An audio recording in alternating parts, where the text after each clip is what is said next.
Hola, bienvenidos a No Sos Cualquiera. Soy Facundo y en este podcast trato de compartirte ideas para que pienses mejor a dónde estás parado y hacia dónde quieres ir. Hace unos episodios atrás te hablé sobre la competencia y sobre cómo quizás la colaboración puede ser un modelo un poco más amigable para el trabajo de todos los días, para hacer negocios. Pero hay una realidad y es que no podemos eliminar la competencia. El mismo sistema nos pone en ese seteo mental. Por eso hoy te quiero contar algunas cosas sobre la competencia y quiero que nos enfoquemos en pensar esa competencia y si la estamos abordando de la mejor manera. El tema de hoy es ¿contra quién competís?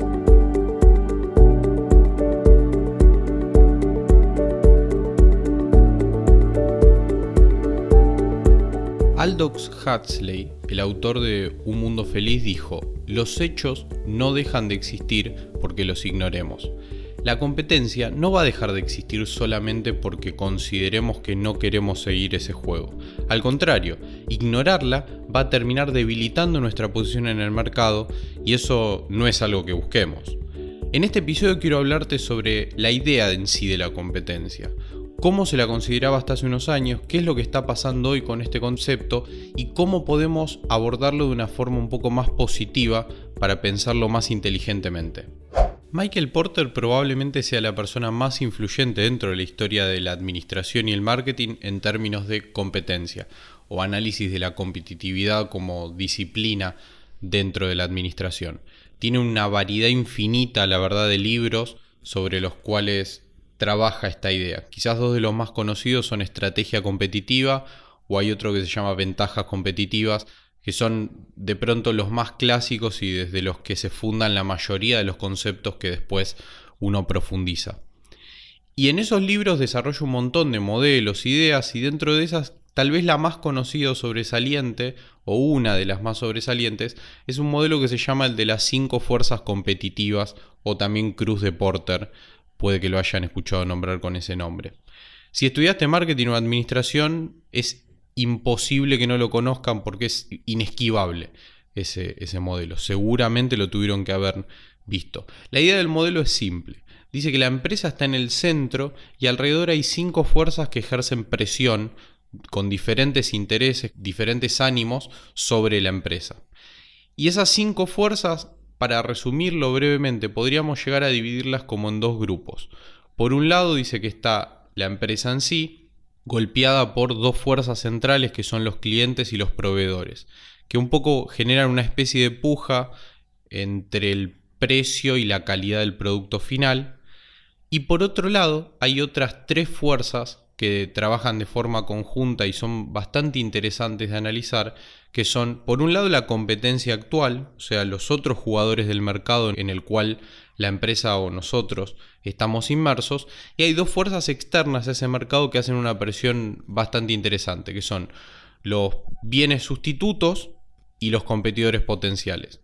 Los bienes sustitutos puede que también les suene familiar, son cualquier producto o servicio que de alguna forma puede reemplazar lo que mi producto o mi servicio ofrece o soluciona. Por ejemplo, en su momento las notebooks o laptops estaban muchísimo más de moda y eran mucho más populares por la movilidad o la posibilidad de movilidad que nos ofrecían, y la verdad es que en estos últimos años los teléfonos móviles, los smartphones, se convirtieron de alguna forma en un sustituto, porque en un dispositivo de mucha menor superficie tengo mucha potencia y si bien no reemplaza el 100% de las funcionalidades, para gran parte de la funcionalidad que la mayoría de nosotros necesitamos, un smartphone es por demás de suficiente y no tenemos que estar cargando con un dispositivo mayor. Y por otro lado habla de los que se llaman competidores potenciales, que son cualquier empresa que está a pocos pasos de alterar su operatoria o de incorporar nuevos productos y servicios y rápidamente convertirse en un competidor más.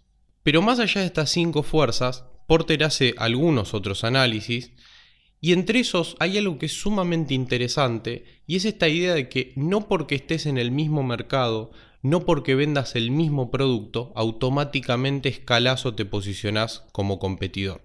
Veámoslo con un ejemplo muy simple. Si quiero crear una empresa nueva, por ejemplo, para ofrecer una bebida sabor cola gasificada, no por el hecho de empezar a vender ese producto, yo automáticamente me convierto en competidor de Coca-Cola o Pepsi, que son los dos jugadores más grandes a nivel mundial.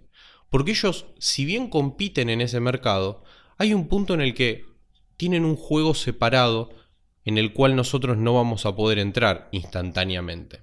Entonces, esta idea es interesante para pensar. No porque vendas el mismo servicio o el mismo producto, instantáneamente toda tu competencia son todas las empresas que hacen lo mismo.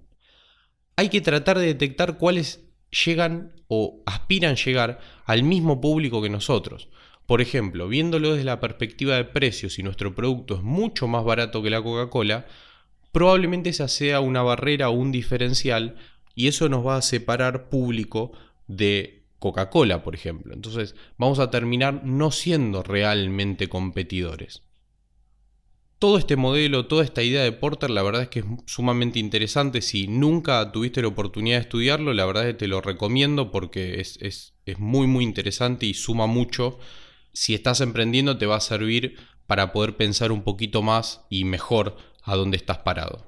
Más allá de esta teoría de Porter, que es como la base fundamental del estudio de la competencia o de la competitividad en general, este último tiempo la figura en sí de la competencia tuvo algunas mutaciones. No solamente alcanza, como decíamos, ver a las empresas que ofrecen el mismo producto o servicio que nosotros, sino hay que empezar a tener en cuenta un par de factores extra. Por ejemplo, si yo tengo una agencia de marketing digital y busco el término agencia de marketing digital en Google o en cualquier buscador, probablemente me van a salir muchas otras agencias dentro de los resultados, pero también me van a salir cursos de marketing digital, algún artículo en Wikipedia que hable sobre el marketing digital, tal vez algún evento que esté vinculado, tal vez algún negocio que por alguna razón use esas palabras en su nombre, aunque no se dedique específicamente a eso, tal vez grupos o comunidades que se vinculen a charlar sobre marketing o incluso grupos de agencias y un sinfín de otros resultados que no necesariamente son competidores nuestros, pero sí lo son de alguna forma. Porque no solamente competimos por el servicio o por el producto que nosotros ofrecemos, sino que también competimos con un montón de otros jugadores que no necesariamente venden algo, pero sí ocupan un lugar a donde la gente podría encontrarnos a nosotros. Esto es lo que, por ejemplo, impulsó este último tiempo la figura de influencers, youtubers, instagramers, porque ofrecen un canal distinto para poder conectar con personas que nos pueden interesar desde el punto de vista comercial. Internet en sí es lo que de alguna forma empezó a hacer mutar esta idea de la competencia. Comparémoslo, por ejemplo, con la televisión o los medios tradicionales.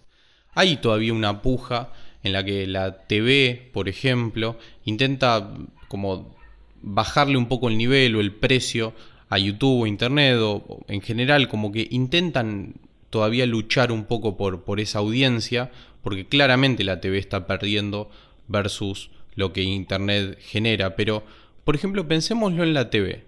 En la TV la competencia es excluyente. Si yo elijo ver un programa a una determinada hora, no hay forma posible que pueda ver a esa misma hora un programa en otro canal. En cambio, en Internet es bastante distinto el juego. Si yo elijo ver un contenido en un video de YouTube, por ejemplo, eso no excluye que yo pueda ver un contenido similar de otro youtuber en otro momento. En Internet o en YouTube o en Internet en general hay más bien una cuestión de juego de prioridades y algoritmo. Eso es lo que un poco mueve la competencia. Por un lado tengo un juego de prioridades, porque es qué es lo que yo elijo de todo lo que me muestra la red. Y por otro lado está qué es lo que esa red me está mostrando, que ese es el algoritmo en sí. Es qué es lo que la red considera prioritario mostrarme.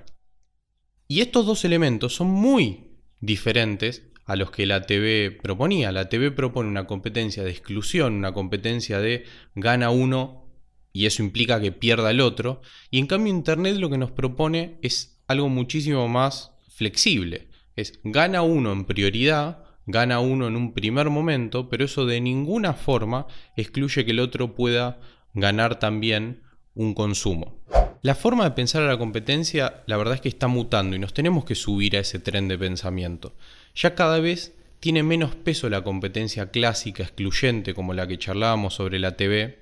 Hoy más bien la competencia es una cuestión de contenido, de poder ocupar los mejores lugares en una búsqueda, de poder alimentar de forma positiva un algoritmo para que nos muestre antes que a los contenidos de otras personas. Entonces, hoy estamos compitiendo en términos de prioridades, de algoritmos, de atención, pero de una forma mucho más flexible y no excluyente. Por eso, como te comenté en el episodio anterior, no se trata de eliminar a la competencia, sino repensarla y empezar a encontrar un poco más de valor en colaborar con otros y no solamente caer en luchas o divisiones de exclusión como era la competencia antes.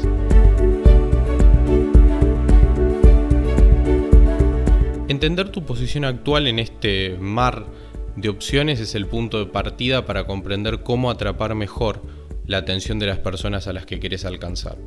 Un buen entendimiento de la competencia nos permite elaborar mejores estrategias para jugar dentro de un mercado. Por eso es importante reconocer realmente contra quién competimos. Si tenés alguna duda o querés hacerme algún comentario, podés escribirme a @nososcualquiera en Instagram. Y recordá que aunque te lo digan, no sos cualquiera. Hasta la próxima.